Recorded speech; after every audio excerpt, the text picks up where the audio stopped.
quiero deciros que todo está bien. Casi todos ya, bueno, en China al menos, ya casi todos se han curado. Y los médicos lo tienen todo en cuenta.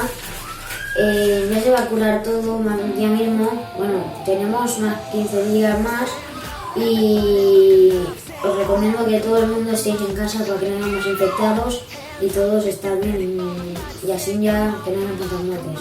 La cuarentena se está haciendo muy aburrida y necesitamos hacer cosas, ¿no? Pues estas son las cosas para no aburrirse.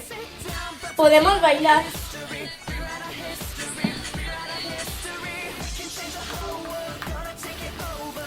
Quédate en casa y entre todos lo conseguiremos. Quedar-te a casa pots ayudar a moltes persones. Ànim, que ja falta poc. Juntos lo conseguiremos. Quédate en casa.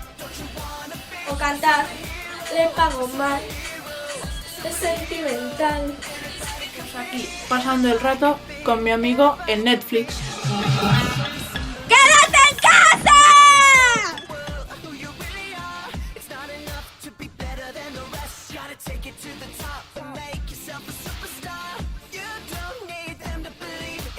O estudiar.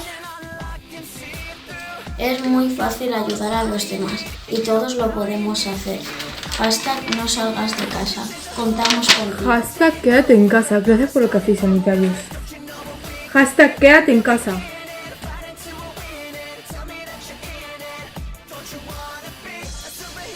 Chicos, ánimo para la cuarentena, que esto se pasa rápido.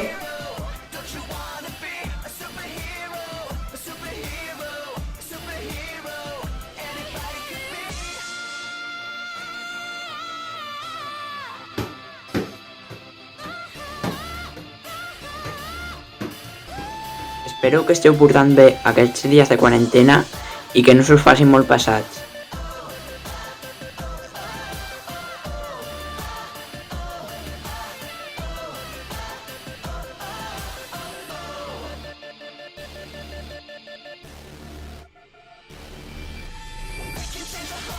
Con los vecinos al veo veo.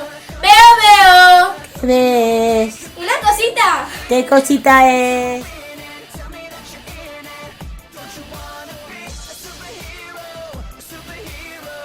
Rentar-vos les mans molt i sempre amb molta precaució amb la gent si sortiu al carrer, però sobretot no sortiu si no és necessari. ¡Vamos! ¡Ho derrotarem! ¡Vamos! ¡Vamos! Todo eso y muchas cosas más. Espero que os lo paséis muy bien esta cuarentena y que no se haga tan pesado. Y hacer esto.